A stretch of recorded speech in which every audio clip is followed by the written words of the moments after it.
Hey, what's going on, guys? Poison Rain here, and welcome to another tutorial. And today I'm doing a tutorial on a honeycomb farm. The reason why I'm looking into the abyss and rather than at what I've built is because when I do look at it, I'm pretty sure my game's going to lag like crazy. Right there is a single module right there.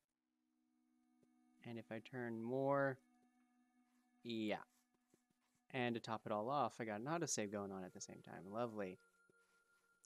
This here, it's 9 by 4 by 4 modules, which multiply that by 3. That's how many bee nests. Multiply it again by 3, and that's how many bees. So it's 1,296 bees.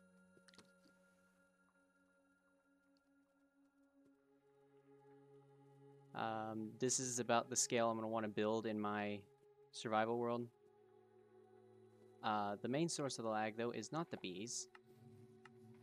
It is these minecarts in the back. I just wanted to see how much it would affect my machine.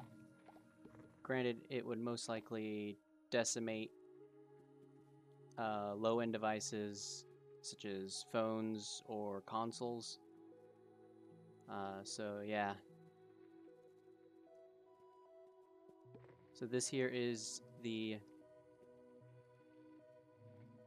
single module.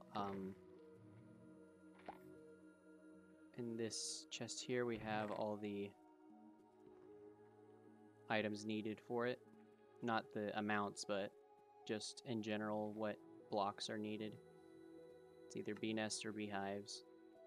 It can be grass block or a dirt block, anything that could support a flower. And then you're going to need a bunch of shears as well. And this block of iron can be any block as long as it's a solid block. So I'm going to take what I don't have in my hotbar here.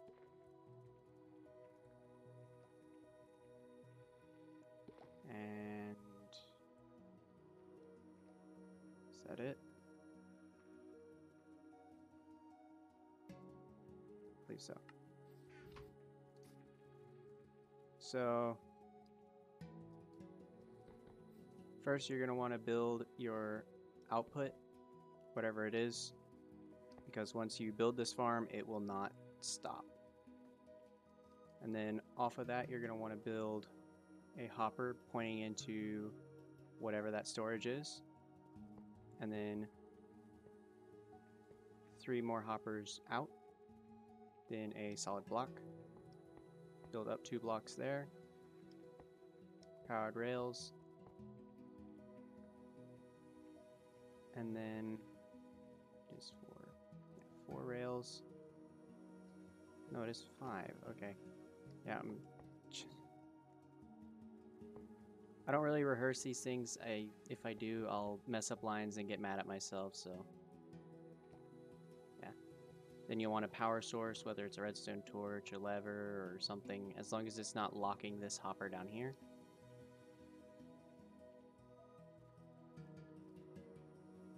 Then on top of the rails, you're going to want to build 3 grass blocks, not that one. And then off to the side, 2 solid blocks. So next you're going to want to bring these blocks back out like that. You're going to want to place 3 placeholder blocks. Place downward facing observers. Then break the blocks. Place 3 blocks here. 3 blocks here. And then place an upwards facing observer on all 3 of those spots.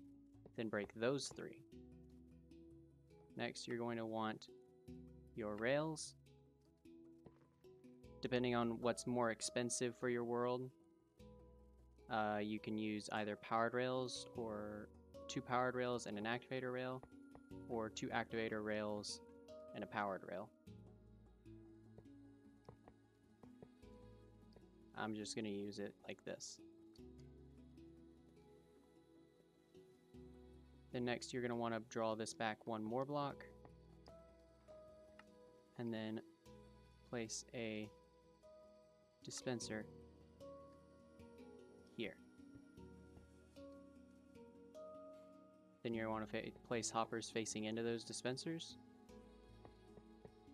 And then hoppers that run across. Unless this module is the last module you'll have, then you can just place a hopper there and then draw the hoppers out from that.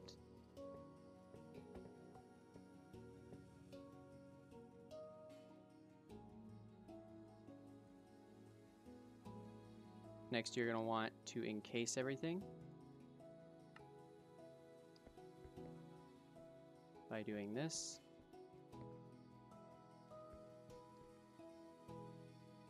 Place your flowers in, and then continue.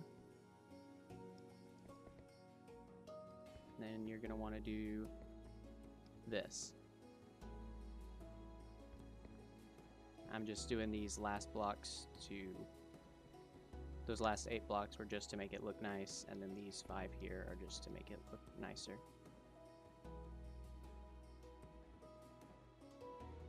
And then the second to last thing you're going to want to do is place in your slabs. It can be any slab, just whichever one is best. Now, preferable locations for this to be in is the end or the nether, but the end is much easier to build in, so I would suggest building there. But where you get your beehives from for your first batch would be in the overworld, as it is easier to collect your bee nests. You can use a little setup like this with a shear in each of these dispensers, and then you have your bees from your first nest. They do this, and you breed them.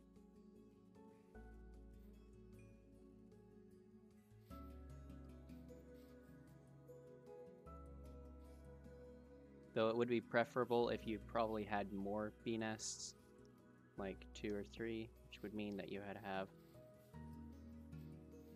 that many bees.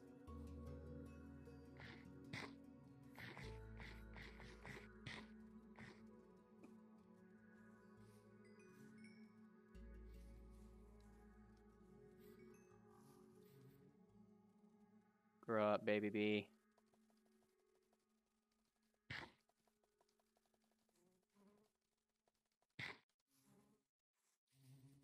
Oh yeah.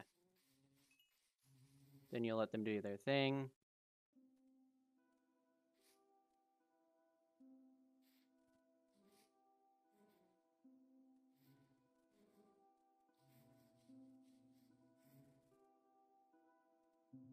And yes, you could put these into that over there, but it would mean that you couldn't breed the bees.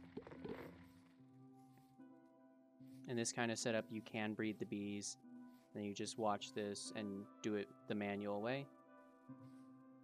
And then once you finally get enough bees bred and you get enough honeycomb, this here is just to hold like wooden planks and flowers to breed.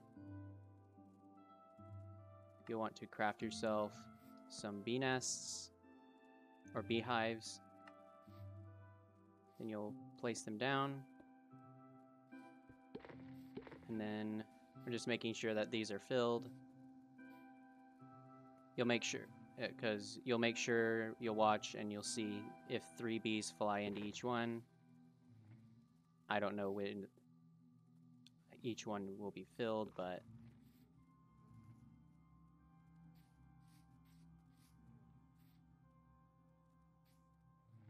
I'll just assume these are filled in. You'll then collect these with Silk Touch. You could do this in multiple ways so you don't get hurt. You could have... Oh, you guys are gonna go free, I guess. But there's no point to it. But you could have slabs in the back.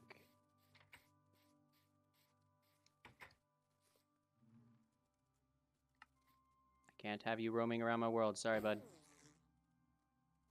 You have slabs in the back. Hoppers.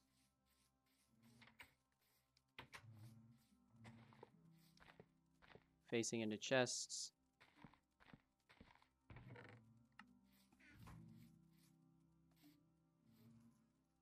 Can you... Could you not? I don't want to kill you. Thank you for being smart. And then you could take your Silk Touch weapon out here. And then just wait for them to de-aggro.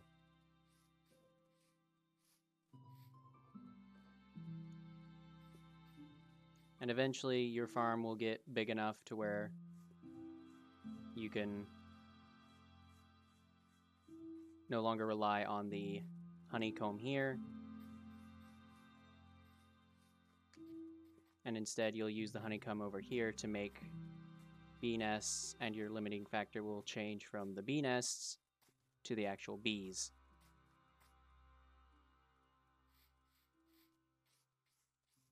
Now the reason why I say it's best to wait for nighttime is because unlike in Java Edition, you can't just place like a carpet in front of the bee nest and then say the job is done. Like if I were to do this and then set the time to day, you'll see they pop out. Oh, my game hates me. I didn't even think about that thing. And it's not like you can just break. You can just put a slab in the way because the bees will exit out of the top.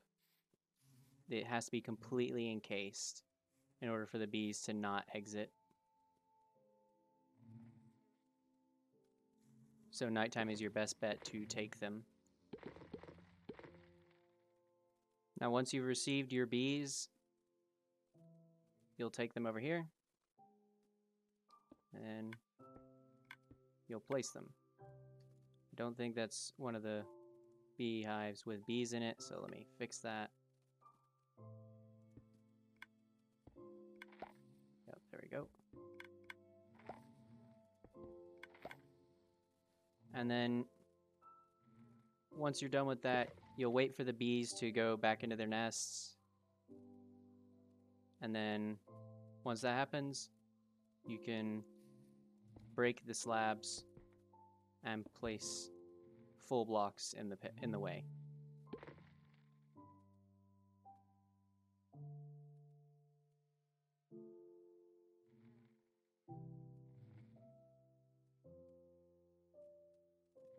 And then why I have those minecarts in the back is because there are very small amounts of loss that on a smaller farm, like let's say you only want 4 or 5 of these, it's fine. Because that's only 10 minecarts and then an 11th one down here.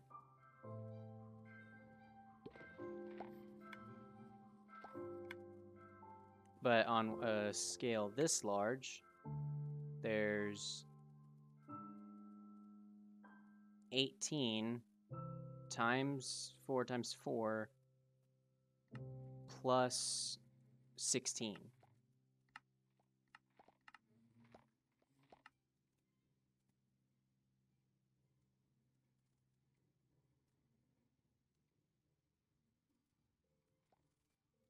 So that's a lot of minecarts, and hopper minecarts are actually a little bit more laggy than the bees.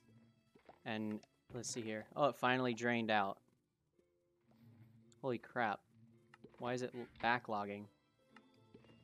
It's just not fast enough.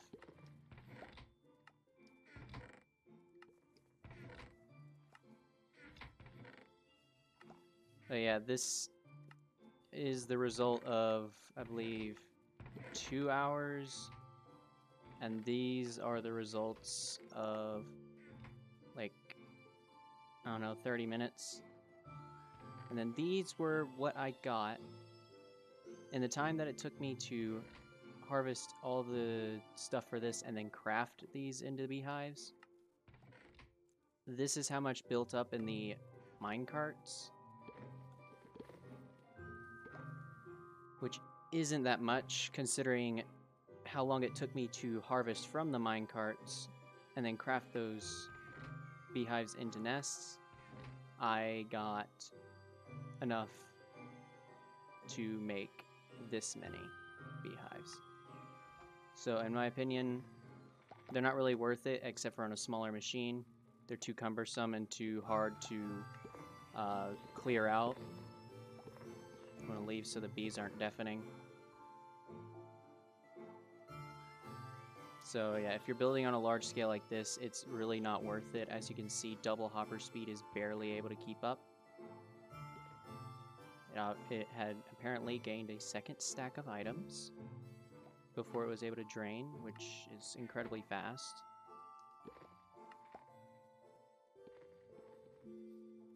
And when it's that much, you really don't need these. I'm gonna go through and I'm gonna see how many I gained within the past like 2 hours. So over the course of the past 2 hours, this is all the loss. It may seem like a lot, but over the course of me just cleaning them up, I gained almost double that.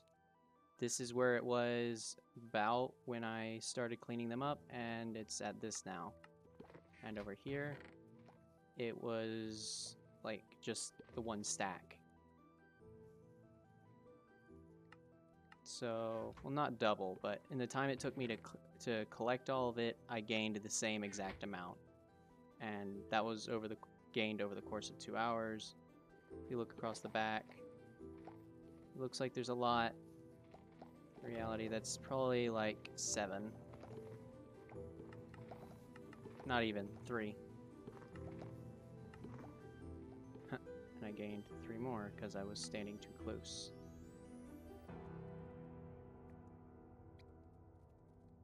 But as you can see, the lag is way less now.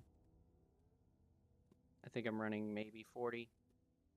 It's not like Java where I can press F5 or F3, I think. It's the F3 menu, right? Yeah, F5 is to change perspective. But, yeah. I didn't mention what you needed to put into these hoppers. You need to put in shears.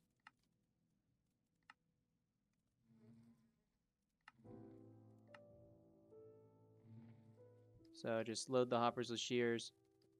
And once you load the hoppers, you're going to have enough for this whole thing to run for quite some time. Because if you think about it, that's 9 pairs of shears plus 5 more, so that's 14. Hey, it threw in a perfect amount. It's 14, and then 5 more on top. Granted, if one gets used down here, this will get pulled away, but in theory, it is 19 or 19 pairs of shears per beehive. Now I gotta trigger these. Do that by putting down a redstone block. Where's it? Down here. And then once that happens, all the hives will be ready to accept more honey. And this farm will be operational. Just from a single one over the course of making this tutorial, which has been about 45 minutes. Not even. Maybe 30 minutes. I'll have the rates in the description. If you want to see the rates, they'll be there. I recently got into Undertale. So I've already done the neutral and pacifist route. I'm on the genocide route. This Wednesday, I will be streaming me fighting Sans. I'm currently in the Hotlands, so I'll definitely be able to just get there without a problem. So yeah, that'll be this Wednesday, 2 o'clock p.m. Eastern time. I start my streams at 2 o'clock because I don't want to... I don't want the 1/3 of my viewers who are European to be entirely missing out on my streams. I believe they're going to bed at around 3 o'clock where I live. So yeah, and then I usually stay streaming until 6 o'clock to let other people get off of school or get off work. So yeah, also we are getting close to 250 subs. Once we hit there, I have a lot of things planned for the channel.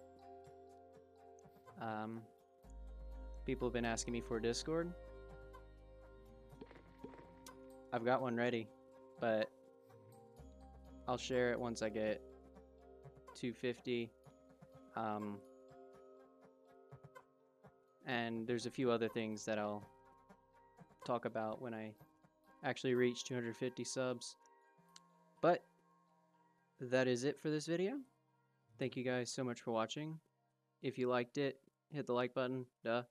If you're new to the channel and you like technical Minecraft, or you want to keep up with these types of tutorials, I do farms, slimestone, mainly those two. Every now and then I might post a redstone, like a proper redstone, like a piston door or something.